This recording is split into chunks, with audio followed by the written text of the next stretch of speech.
حکومت سازی یہ جو اب شروع ہو چکی ہے، اس میں جو میں نے کہا کہ جو پارٹیز ہیں ہم دیکھ رہے ہیں، نون لیگ کیا کہہ رہی ہے، پیپلز پارٹی کیا کہہ رہی ہے، لیکن پی ٹی آئی کی طرف سے ہمیشہ کی طرح اس دفعہ بھی کنفیوژن ہے. کیا کرنے جا رہی ہے آخر پی ٹی آئی ہے کون؟ بہت شکریہ آپ کا مدیہ. آپ کو ہم چلتے پھرتے ادھر ادھر آتے جاتے تو دیکھتے ہی تھے، لیکن یہ کہ موقع ملے گا کہ ہم بیٹھ کے اکٹھے پروگرام کریں گے، اٹس اے پلیجر. دوسری بات یہ کہ آپ نے کہا کہ آپ کی ساتھی اینکر کی طبیعت ٹھیک نہیں ہے. مجھے بھی آج وہی سب کچھ لاحق ہے جو انہیں کل لاحق تھا. اب میں یہ سوچ رہا ہوں کہ ایسا نہ ہو کہ کل آپ میری جگہ بیٹھی ہوئی ہوں یہاں پہ. اینی وے دیکھیں، وہ اسموگ سے جان چھٹی سی اللہ اللہ کر کے تو یہ فلو نہیں چھوڑ رہا. جس دوسرے آدمی کو دیکھیں اس کی ناک بھی چل رہی ہے، میری طرح سے آنکھیں بھی چل رہی ہیں. اللہ کرے کہ یہ عذاب سے بھی جان جلدی جو ہے لاہور کے شہریوں کی چھوٹے. جی آ جائیے. آپ نے جس سمت اشارہ کیا ہے حکومت سازی، یقینی طور پہ جب بھی انتخابات ہوتے ہیں تو اس کے بعد سب سے بڑا مرحلہ جو ہوتا ہے وہ ہوتا ہے حکومت سازی کا. اور خاص طور سے جب سپلٹ مینڈیٹ آتا ہے تو پھر یہ اور بھی مشکل ہو جاتا ہے.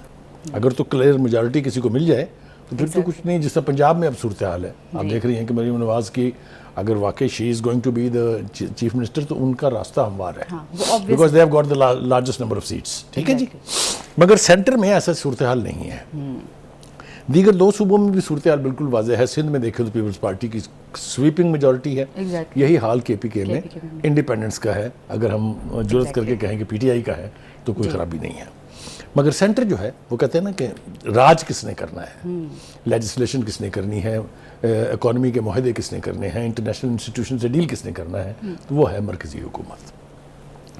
اب وہاں کیا صورتحال؟ وہاں صورتحال یہ ہے کہ سنگل پارٹی اگر آپ دیکھیں تو وہ انڈیپینڈنٹس ہیں، جن کو سب سے پہلے تو ایک سیاسی چھتری چاہیے.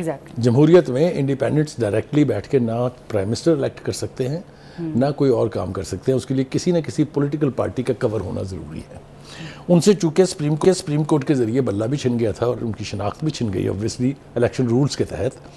تو پہلے ہم نے یہ سنا کہ جی وہ جا رہے ہیں پاکستان میں یعنی مرکز میں حکومت بنانے جماعت اسلامی کے ساتھ. آپ کو یاد ہے یہ بازگشت آپ نے بھی سنی ہوگی. پھر کیا ہوا کہ جماعت اسلامی کی جو 2 سیٹیں تھیں وہ بھی ان کے ہاتھ سے چلی گئیں. لیکن انہوں نے معاہدہ ان سے یہ کرنے کی کوشش کی تھی کہ ہم سینٹر میں بھی آپ کے ساتھ حکومت بنائیں گے اور صوبوں میں بھی آپ کے ساتھ مل کے بنائیں گے. تو جماعت اسلامی نے پھر یہ کہہ کے یہ آفر بھی ریجیکٹ کر دی اور اس کو رول آؤٹ کر دیا کہ یہ چونکہ اپنی زبان سے پھر گئے ہیں لہٰذا ہم تو ان کے ساتھ بات نہیں کریں گے.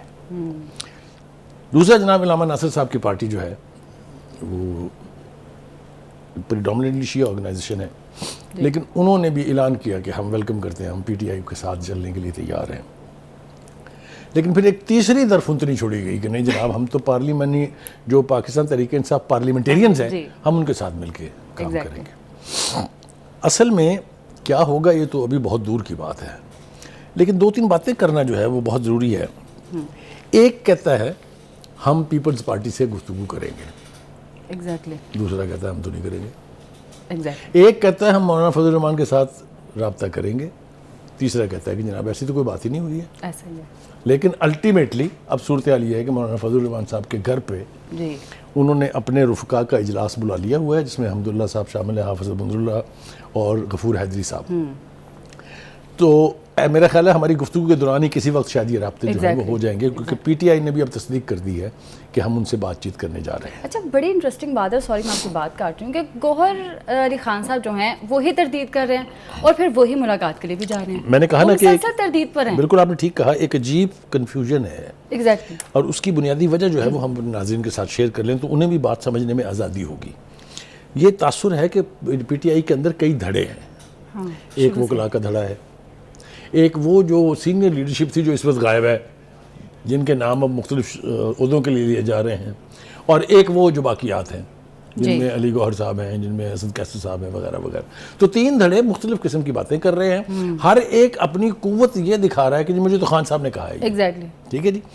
اب کیا خان صاحب ایک سانس میں 3 باتیں کر رہے ہیں یا یہ ان کی آپس کی لڑائیاں، یہ تو وقت طے کرے گا جب الٹیمیٹ بات جو ہے وہ سامنے آئے گی. ایک تو یہ ہو گیا. دوسری بات یہ ہے کہ ایک اور درفنتنی انہوں نے چھوڑی کہ نہیں جی ہم تو اپوزیشن میں بیٹھیں گے. جی ٹھیک ہے، ایک طرف اپوزیشن میں بیٹھنے کی بات کر رہے ہیں، دوسری طرف حکومت بنانے کی باتیں کر رہے ہیں. وہ کیا ہے نا کہ کسے وکیل کریں، کس سے منصفی چاہیں، فیصلہ کس سے کرائیں کہ پی ٹی آئی چاہتی کیا ہے اصل میں. چاہتی کیا، اس کا سٹانس کیا، ابھی تک عوام کو یہی سمجھ نہیں آتا. اچھا جی. دوسری طرف دیکھیے جی کریم کنڈی صاحب جو ہیں وہ یہ فرما رہے ہیں کہ تحریک انصاف سے ہمارا کوئی رابطہ نہیں ہوا ہے، ہم نے ایک کمیٹی بنا دی ہوئی ہے، وہ اگر چاہیں تو اس کے ساتھ رابطہ کر سکتے ہیں۔ اب جناب ذرا تھوڑا سا کہتے ہیں نا تھوڑا سا مسالہ جو ہے وہ ہم ڈالنے کی کوشش کرتے ہیں، میں اس لیے مسالہ کہہ رہا ہوں کہ یہ باتیں انہی کی ہیں، ہم صرف دہرا رہے ہیں۔ کس نام سے پکارتے تھے مہاتما خان صاحب، وہ مولانا فضل الرحمان کو یاد تو ہوگا، جی ہم یہاں دہرائیں گے نہیں اس لیے کہ ہمیں اخلاق اس کی اجازت نہیں دیتا، لیکن برے برے ناموں سے ان کو کھلے عام جلسوں میں، ایک تو ہوتا نا آپ نے گھر میں کوئی بات کر لی وہ باہر نکل آئی، جلسوں میں اس نام سے پکارتے تھے۔ کس منہ سے جا رہے ہیں اسی مولانا فضل الرحمان کے پاس، میں پوچھنا چاہتا ہوں ان سے کتنے گٹس چاہیے اس بات کے لیے کہ جس کو آپ برہنہ ناموں کے ساتھ بلاتے رہے ہوں، اس کے پاس اب آپ امداد کے لیے جا رہے ہیں کہ وہ آپ کی مدد کرے حکومت سازی میں۔ Is that right? ایگزیکٹلی، یعنی کہ کسی سے بات نہیں کروں گا، سے بات کریں تک کا ایک سفر ہے۔ اچھا جی، یہ بھی ہو گیا جی۔ تو پیپلز پارٹی کے ساتھ بھی ان کی فلٹریشن جو ہے وہ زیادہ دیر نہیں چلنے والی۔ سوری جناب، میں نے پہلے کہا تھا کہ میرا بھی حال کو بہت زیادہ ٹھیک نہیں ہے۔ اب آج ذرا سٹیپ بائی سٹیپ چلتے ہیں۔ مولانا سے کیا ایکویشن بنے گی، کیا طریقہ کار ہوگا، یہ تو میرے خیال سے اگر ہمارے پروگرام کے بیچ کوئی ڈیولپمنٹ ایسی ہوئی تو ہم یقینی طور پہ اپنے ناظرین کے ساتھ شیئر کریں گے۔ جیسے ایک اپڈیٹ میں یہاں پہ شامل کرنا چاہوں گی کہ مولانا صاحب کی جانب سے یہ کہا جا رہا ہے کہ یہ جو دھاندلی ہوئی ہے، جو مسلسل وہ کہتے آ رہے ہیں الیکشن ڈے سے، اس کا فائدہ وہ کہتے ہیں صرف نون لیگ کو ہوا ہے۔ اچھا جی، اب یہ ذرا مطلب آپ مجھے لے آئے اسی طرف پکڑ کے جو گفتگو ہم اب کرنے جا رہے تھے۔ اب آ جاتے ہیں دھاندلی پر، لیکن اس سے پہلے ایک اور بات کہنا بہت ضروری ہے۔ خان صاحب نے اس قوم پر جو احسانات کیے ہیں وہ تو گنوانے چاہیے نا۔ پہلا ان کا احسان یہ تھا کہ وہ ہاتھ پکڑ کے گھسیٹ کے پاکستان کی فوج کو سیاست میں لے کے آئے۔ یہ غلط ہے، یہ سچ ہے، بہت غلط ہے۔ طریقہ کار یہ غلط تھا، لیکن یہ بات سچ ہے کہ جھوٹ ہے؟ یہ بات سچ ہے۔ سو مچ سو کہ 4 سال حکومت کرنے کے بعد انہوں نے اس قوم کو یہ بتایا کہ میں تو مجبور تھا، حکومت تو اور باجوہ صاحب چلا رہے تھے۔ آپ نے بھی سنا ہوگا، آپ نے تو رپورٹ بھی کیا ہوگا، ٹھیک ہے؟ بالکل ایسے ہی ہے۔ دوسری طرف اب آپ امریکہ کا ہاتھ پکڑ کے ان کو پھر گھسیٹ رہے ہیں پاکستان کے اندرونی معاملات میں کہ یہ انتخابات میں جو دھاندلی ہوئی ہے اس کی تحقیقات کا مطالبہ بھی کریں اور نگرانی بھی کریں اس کی، ٹھیک ہے جی۔ یہ وہی امریکہ ہے نا جس کے بارے میں مہاتما خان نے کہا تھا کہ اس نے سازش کی میرے خلاف، ٹھیک ہے؟ پھر اس کے بعد انہوں نے یہ کہا کہ نہیں جی یہ سازش جو ہے امپورٹ نہیں ہوئی تھی، یہ تو لوکل انڈیجنس تھی۔ پھر انہوں نے ہمیں بتایا کہ جناب یہاں پر اس فوج میں میر صادق بھی ہوتے ہیں، میر جعفر بھی ہوتے ہیں، ٹھیک ہے؟ جی۔ اس کے بعد پھر انہوں نے کہا کہ نہیں مجھے تو غلط فہمی ہو گئی ہے، یہ تو محسن نقوی نے میری حکومت گرا دی ہے۔ یاد ہے آپ کو یہ؟ جی۔ تو کس بات کا آپ کی یقین کیا جائے؟ امریکہ کے حوالے سے مجھے بہت خوشی ہے کہ ہمارے فارن آفس نے کہا کہ یہ جو نتائج ہیں ہم اس کے اوپر قائم ہیں، یہ پاکستان کا اندرونی معاملہ ہے، لہذا آپ اپنی ناک بیچ میں پھنسانے کی کوشش نہ کریں۔ ساتھ ہی انہوں نے یہ بھی کہا جو آپ نے بھی بتایا بھی ہمارے ناظرین کو کہ کامن ویلتھ کی جو ٹیم آئی تھی، کافی لوگ تھے اس میں، انہوں نے کوئی 100 کے قریب پولنگ سٹیشنز کا دورہ کیا، انہوں نے پورے پروسیس کو مانیٹر کیا بیٹھ کے الیکشن کمیشن میں، اور یہ قرار دیا کہ یہ الیکشن جو ہیں یہ شفاف ہوئے ہیں اور ماضی کے کسی بھی الیکشن سے بہتر تھے۔ Last but not the least, میرے خیال سے اگر ہم امریکہ کے جو اسٹیٹ ڈپارٹمنٹ ہے اس کے اسپوکسمین پر جائیں تو وہ تسلسل سے 2 باتیں کہہ رہے ہیں۔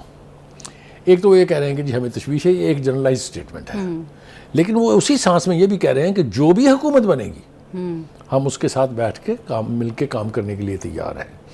دیٹ مینز وہ ایک سانس میں یہ بھی کہہ رہے ہیں کہ اگر آپ الیکشن کو دیکھ لیں یہ ٹھیک ہوئے ہیں کہ نہیں ہوئے ہیں، دوسری طرف یہ کہہ رہے ہیں کہ جو بھی اس کے نتیجے میں حکومت بنے گی ہم ان کے ساتھ بیٹھ کے اشتراک سے بات کریں گے۔